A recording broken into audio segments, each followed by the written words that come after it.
തനിക്ക് പറയാനുള്ള പോയിന്റ് പഴുതില്ലാത്ത വിധം ക്രമീകരിച്ച ശേഷം അഡ്വക്കേറ്റ് അഷ്ടമൂർത്തി നയോമിയോട് പറഞ്ഞു. എനിക്ക് നയോമിയെയും വേണ്ട, സിത്താരയെയും വേണ്ട. സിത്താരയുടെയും മഹാദേവൻ നമ്പ്യാരുടെയും കൊലയാളികളെയാണ് വേണ്ടത്. അത് കണ്ടുപിടിക്കാൻ വേണ്ടിയാണ് ഞാൻ നിന്റെ പിന്നാലെ കൂടിയിരിക്കുന്നത്. ഇതിൽ കൂടുതൽ ഞാൻ നിങ്ങൾക്ക് വേണ്ടി എന്താ ചെയ്യേണ്ടത്? ഓർമ്മ മുഴുവൻ നഷ്ടപ്പെട്ടു പോയിട്ട് ജീവിക്കുന്നവളാണ് ഞാൻ. എനിക്കൊരുപാട് ഉത്തരവാദിത്തങ്ങളുണ്ട്. ഒരു കുടുംബം നോക്കേണ്ടവളാണ് ഞാൻ. അതിനൊക്കെ ഞാനും സഹായിക്കുന്നുണ്ടല്ലോ. നിന്റെ സുരക്ഷയെക്കുറിച്ച് പേടിയുണ്ടെങ്കിൽ ആദ്യമേ തന്നെ പറഞ്ഞേക്കാം. നിനക്കൊരു കുഴപ്പവും പറ്റാതെ ഞങ്ങൾ നോക്കിക്കൊള്ളാം. സിത്താരയുടെ കൊലപാതക ആരാണെന്ന് കണ്ടുപിടിച്ചിട്ട് എനിക്ക് എന്ത് കിട്ടാനാ? എനിക്കറിയില്ല സിത്താരയെ. എനിക്ക് എന്നെപ്പോലും അറിയില്ല. പിന്നെ എന്തിനാ ഓർമ്മയും ബുദ്ധിയും ഇല്ലാത്ത ഞാൻ സിത്താരയുടെ കൊലപാതകയെ തേടുന്നേ? അവളുടെ സഹോദരി എന്ന നിലയിൽ നീ അവളോട് കാണിക്കേണ്ട കേവല നീതി മാത്രമാണത്. അതെല്ലാം നീ സമ്മതിച്ചതാണല്ലോ. ഇപ്പോഴെന്തിനാ ഒഴിഞ്ഞു മാറുന്നേ? അഷ്ടമൂർത്തി ചോദിച്ചു. എന്നെ കൊണ്ട് ആവുന്ന പോലെയൊക്കെ ഞാൻ സഹകരിച്ചല്ലോ. അതുപോരാ. നീ ചിലപ്പോൾ ഓർമ്മയുള്ള പഴയ നയോമിയായി അഭിനയിക്കേണ്ടി വരും. ചിലപ്പോൾ സിത്താരയായി അഭിനയിക്കേണ്ടി വരും. എനിക്കതിൽ താല്പര്യമില്ലെങ്കിലോ?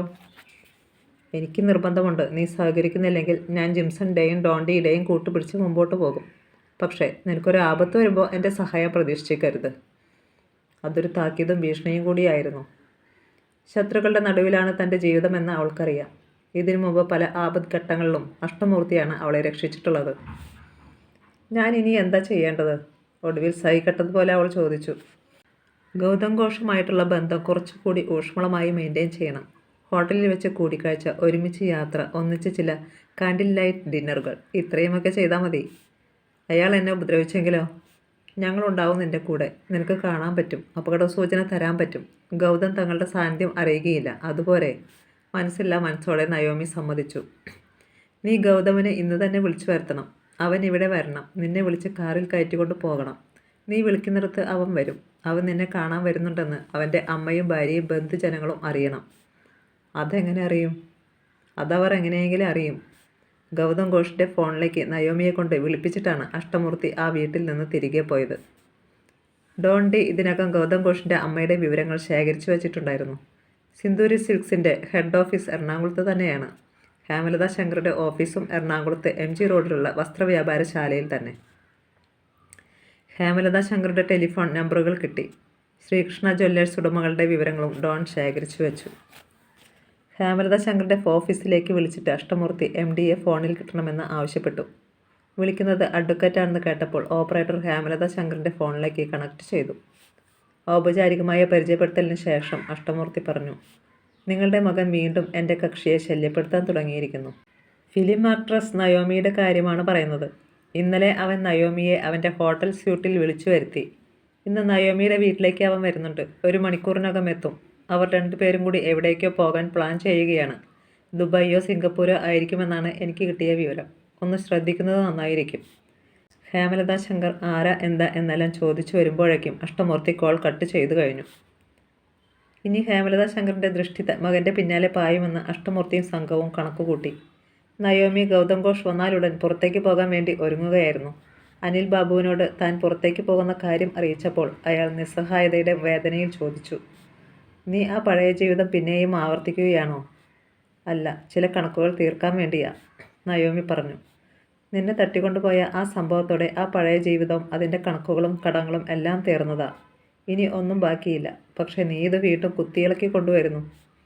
ഞാനല്ല കുത്തിയിളക്കുന്നത്. എനിക്ക് ചുറ്റുമുള്ളവരാ. ചില കാര്യങ്ങളിൽ എനിക്ക് അവരോട് സഹകരിക്കാതെ വയ്യ. മോശമായ ജീവിതം നിന്നെ എവിടെയാ കൊണ്ടെത്തിച്ചതെന്ന് നിനക്കറിയാമല്ലോ. ഇനിയും അതൊക്കെ തന്നെയാ സംഭവിക്കാൻ പോകുന്നത്. ഞാൻ കാര്യം പറഞ്ഞല്ലോ, പോകാതിരിക്കാൻ പറ്റില്ല. ഗൗതം ഘോഷ് ഇപ്പോൾ തന്നെ എത്തും എന്നെ കൂട്ടിക്കൊണ്ടു പോകാൻ. എവിടേക്ക്? ഹോട്ടലിലോ റിസോർട്ടിലോ അതോ മറ്റേതെങ്കിലും രാജ്യത്തേക്കോ? ചീത്ത ധാരണകളൊന്നും വേണ്ട. അയാളെ കാണുന്നത് എനിക്ക് അയാളോടുള്ള പ്രേമം കൊണ്ടല്ല. ഒരു രഹസ്യത്തിൻ്റെ കെട്ടഴിഞ്ഞ് കിട്ടണം. നിന്നെ തട്ടിക്കൊണ്ടുപോയവർ ആരാണെന്നല്ലേ? അത് ഞാൻ പറഞ്ഞല്ലോ. ആരായാലും നമുക്കതറിയേണ്ടെന്ന്. പ്ലീസ്, ഇതെൻ്റെ ഒരു പ്രൈവറ്റ് ഇഷ്യൂ ആണ്. അനിലേട്ടൻ ഇതിൽ ഇടപെടരുത്. ഗൗതം ഘോഷിൻ്റെ കാർ ഗേറ്റിൽ ഹോൺ മുഴങ്ങിയെത്തി. അയാളെത്തി. നയോമി പറഞ്ഞു. ഞാൻ പോവാണ്. അനിൽ ബാബു നേരെ തലതിരിച്ച് ജനലിലൂടെ നോക്കി. കോടികൾ വിലമതിക്കുന്ന കാറിൽ നിന്ന് ഗൗതം ഘോഷ് ഇറങ്ങുന്നു. അയാളെപ്പറ്റി പല കഥകളും അനിൽ ബാബു മുമ്പ് കേട്ടിട്ടുണ്ട്. സിനിമാ നടികളെ ചങ്ങാതിമാരായി കിട്ടാൻ വേണ്ടി ലക്ഷങ്ങളും കോടികളും വാരി വിതറാൻ മടിയില്ലാത്തവൻ. അവർക്ക് വിലയേറിയ വജ്രങ്ങളും രത്നങ്ങളും സമ്മാനിക്കുന്നവൻ. ഗൗതം ഘോഷ് ഗേറ്റ് കടന്നു വരുന്നു. സിറ്റൗട്ടിലെ കാഴ്ച കാണാൻ വയ്യ. അനിൽ ബാബു ശ്വാസം അടക്കി പിടിച്ച് കിടന്നു. രോഷവും സങ്കടവും കൊണ്ട് അയാളുടെ ചോരക്കുഴലുകൾ പുകയുന്നുണ്ടായിരുന്നു. സിറ്റൗട്ടിൽ നിന്നോ ഇരിപ്പുമുറിയിൽ നിന്നോ നയോമിയുടെ സംസാരവും ചിരിയും കേട്ടു. ഗൗതം ഘോഷിൻ്റെ ശബ്ദവും ഇടവിട്ട് കേൾക്കാനുണ്ട്. കുറച്ചു കഴിഞ്ഞപ്പോൾ ഗൗതം ഘോഷിനോടൊപ്പം നയോമി ഇറങ്ങി ഗേറ്റിനടുത്തേക്ക് പോകുന്നത് കണ്ടു. അയാൾ അവൾക്ക് കാറിൻ്റെ ഡോർ തുറന്നു കൊടുക്കുന്നു. അവൾ കയറിയിരിക്കുന്നു. കാർ പായുന്നു. അല്പം കഴിഞ്ഞപ്പോൾ മറ്റൊരു കാർ ഗേറ്റിൻ്റെ മുമ്പിൽ വന്നു വേഗം കുറച്ചു. ഏതാനും വാര ദൂരെ പതിയെ പോയ ശേഷം സ്പീഡ് എടുത്തു പാഞ്ഞു. എന്തെല്ലാമോ നിഗൂഢതകൾ നടമാടുന്നുണ്ട്. അനിൽ ബാബുവിൻ്റെ തല പെരുത്തു. ഒരു പെണ്ണിന് അവളുടെ ജീവിതം ഇതിൽ കൂടുതൽ സങ്കീർണമാക്കാൻ പറ്റില്ലെന്ന് അയാൾക്ക് തോന്നി. നയോമി കയ്യിലിരിക്കുന്ന ഫോൺ അഷ്ടമൂർത്തിക്കുള്ള കോൾ വിളിച്ചു വെച്ചിരിക്കുകയാണ്. ഫോൺ സ്ക്രീൻ സേവറിലായതിനാൽ ഡിസ്പ്ലേ കാണാൻ വയ്യ. അതിനും പുറമെ കറുത്ത പേപ്പർ ഒട്ടിച്ചിട്ടുമുണ്ട്. ബ്ലൂടൂത്തുമായി കണക്ട് ചെയ്തിരിക്കുന്നതിനാൽ മറുവശത്തെ ശബ്ദകോലാഹലങ്ങൾ പുറമെ കേൾക്കാനുമില്ല. ഇവിടെ സംസാരിക്കപ്പെടുന്ന ഓരോ വാക്കും അഷ്ടമൂർത്തി കേൾക്കുന്നുണ്ട്. ജിംസണും ഡോണ്ടിയും ഗൗതം ഘോഷിൻ്റെ കാറിനെ പിന്തുടരുന്നുണ്ട്. ഹോട്ടൽ റൂമിലേക്ക് പോകാമെന്ന് ഗൗതം ഘോഷ് നിർദ്ദേശിച്ചപ്പോൾ നയോമി അത് നിരസിച്ചു. ലേ മെറിഡിയനിൽ പോയി ഫുഡ് കഴിക്കാമെന്നായിരുന്നു അടുത്ത നിർദ്ദേശം. അത് അവൾ അംഗീകരിച്ചു. അയാൾ കാറിലിരുന്ന് കഴുത്തിലൂടെ കൈയിട്ട് ചുംബിക്കാൻ ശ്രമിച്ചപ്പോഴും അവൾ വഴങ്ങാതെ ചെറുത്തു നിന്നു. എൻ്റെ കഴുത്തിൽ ഒരു താലി കെട്ടാതെ ഇനി ഞാൻ ഒന്നിനും സമ്മതിക്കില്ല. എപ്പോൾ കെട്ടണം? ഇപ്പോൾ തന്നെ വേണോ?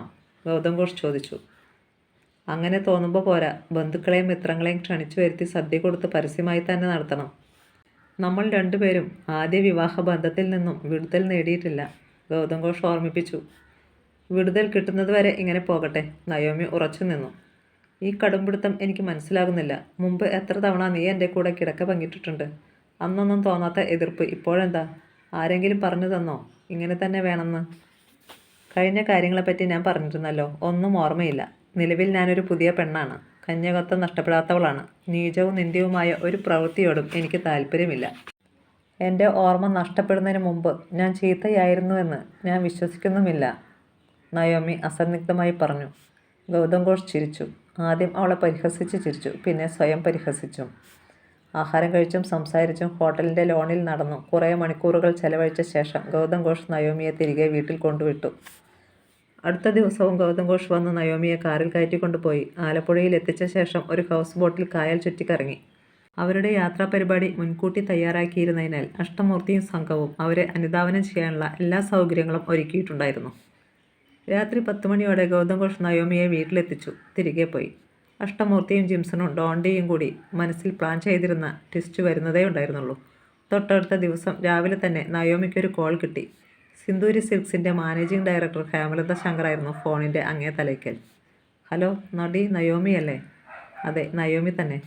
ഞാൻ ഹേമലത ശങ്കർ, ഗൗതം ഘോഷിൻ്റെ അമ്മ. എനിക്കൊന്ന് കാണണം. സിന്ദൂരി സിൽക്സിൽ വരാൻ പറ്റുമോ? എന്തിനാണ് വരുന്നത്? പറഞ്ഞല്ലോ, കാണണം, സംസാരിക്കണം. വരാം, പക്ഷേ എല്ലാവരോടും പറഞ്ഞിട്ടേ വരൂ. സിന്ദൂരി സിൽക്സ് ഹേമലത ശങ്കർ വിളിച്ചിട്ട് പോവുകയാണെന്ന്. മനസ്സിലായി. ഞാൻ അപായപ്പെടുത്തിയേക്കുമെന്ന് ഭയമുണ്ടല്ലേ? പണമുള്ളവർക്ക് എന്തും ആവാമല്ലോ. ആരോട് വേണമെങ്കിലും പറഞ്ഞോളൂ. എൻ്റെ മകനോടും പറയാം. ശരി, ഞാൻ വരാം. വൈകുന്നേരം 5 മണിക്ക് കൂട്ടിക്കൊണ്ടുവരാൻ കാറ് വരും. തിരിച്ചവിടെ തന്നെ കൊണ്ടുവിടും. ഓക്കെ, സമ്മതിച്ചു. കോൾ കട്ടായി. നയോമി അഷ്ടമൂർത്തിയെ വിളിച്ച് ഹേമലത ശങ്കർ വിളിച്ചു പറഞ്ഞ വിവരങ്ങൾ ധരിപ്പിച്ചു. ഇതാണ് ഞങ്ങൾ ഉദ്ദേശിച്ച വഴിത്തിരിവ്. നയോമി ധൈര്യമായി പോകണം. ഞങ്ങളുണ്ട് തൊട്ടുപുറകെ, അഷ്ടമൂർത്തി ധൈര്യപ്പെടുത്തി. സിന്ദൂരിയിൽ നിന്ന് നയോമിയെ കൊണ്ടുപോകാൻ കാറെത്തി. നയോമി അതിൽ കയറിപ്പോയി. സിന്ദൂരി ടെക്സ്റ്റൈൽസിലെ മാനേജിംഗ് ഡയറക്ടറുടെ ഓഫീസിൽ വെച്ചായിരുന്നു കൂടിക്കാഴ്ച.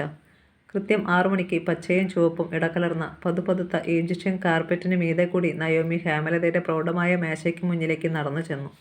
അവളെ കൂട്ടിക്കൊണ്ടു ചെന്ന യുവതി തിരികെ പോയി. ഹേമലത ശങ്കർ നയോമിയോട് ഇരിക്കാൻ പറഞ്ഞു. നയോമി ഇരുന്നു. 2 ചോദ്യങ്ങളാണ് എനിക്ക് നിന്നോട് ചോദിക്കാനുള്ളത്. 1, നീ ആരാണ്? 2, നിനക്ക് എന്താണ് വേണ്ടത്?